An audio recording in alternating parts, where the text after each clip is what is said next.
अंजलि और आप देख रहे हैं PRJ न्यूज। मोदी ने 10 वर्षों तक देश की आवाज को दबाया, इसलिए जनता ने चुनाव में उन्हें सजा दी। कांग्रेस का आरोप। प्रधानमंत्री नरेंद्र मोदी पर पलटवार करते हुए कांग्रेस ने सोमवार को आरोप लगाया कि प्रधानमंत्री मोदी ने ही 10 वर्षों तक देश की आवाज को दबाया और इसलिए लोकसभा चुनाव में लोगों ने उन्हें दंडित किया है।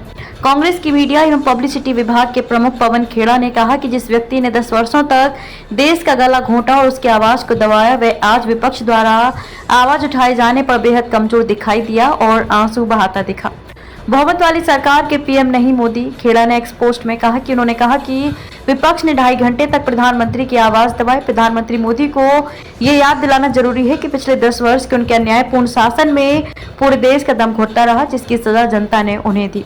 खेड़ा ने कहा कि प्रधानमंत्री मोदी ये भूल गए हैं कि वह बहुमत वाली सरकार के प्रधानमंत्री नहीं है, बल्कि 2 दलों के समर्थन से चल रही राजग सरकार के 1/3 प्रधानमंत्री हैं। मोदी सरकार शब्द से बचना चाहे। कांग्रेस नेता ने कहा कि उन्हें मोदी सरकार शब्द का इस्तेमाल करने से ही बचना चाहिए और खुद को लोकतांत्रिक साबित करना चाहिए।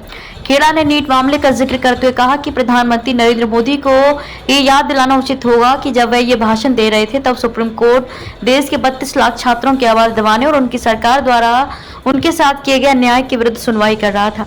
हर घंटे 19 किसान व मजदूर लगा रहे फांसी। खेड़ा ने कहा कि जब आप अहंकार और झूठ से भरा भाषण दे रहे थे तो आपको ये बताना जरूरी है कि देश के 15 से ज्यादा अग्निवीर देश के लिए अपने प्राणों की आहुति देने का सपना दिल में लिए आत्महत्या करने को मजबूर हुए।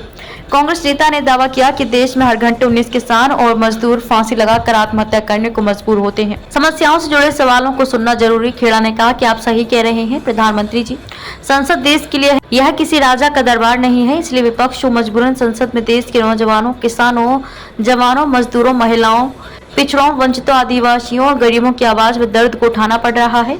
देश की आवाज उठाने के लिए आपको बार बार टोकना और रोकना हमारा संसदीय कर्तव्य है। आपको भी ये समझना चाहिए कि सब कुछ छोड़कर देश की तात्कालिक जरूरतों और समस्याओं से जुड़े सवालों को सुनना जरूरी है। खेड़ा ने कहा कि देश की संसद चलाइए। खेड़ा ने आगे कहा कि देश ने अब आपको अपनी बात कहने का तीसरा मौका दिया है। देश की संसद चलाइए, सेंगोल का राज दरबार मत बनाइए। लोकसभा में कांग्रेस के उपनेता गौरव गोगोई ने कहा कि सोमवार के प्रश्नकाल में नीट का मुद्दा दूसरे विषय के रूप में सूचीबद्ध था, लेकिन मोदी उससे पहले ही उठकर चले। खबरों में अब तक लिए बस इतना ही। मिलते हैं फिर ऐसी की बड़ी खबर के साथ। तब तक लिए नमस्कार और देखते रहिए PRJ न्यूज। अगर आपको वीडियो पसंद आई हो तो लाइक, कमेंट व शेयर करें और हमारे YouTube चैनल PRJ न्यूज को सब्सक्राइब कर बेल आइकन को प्रेस करें।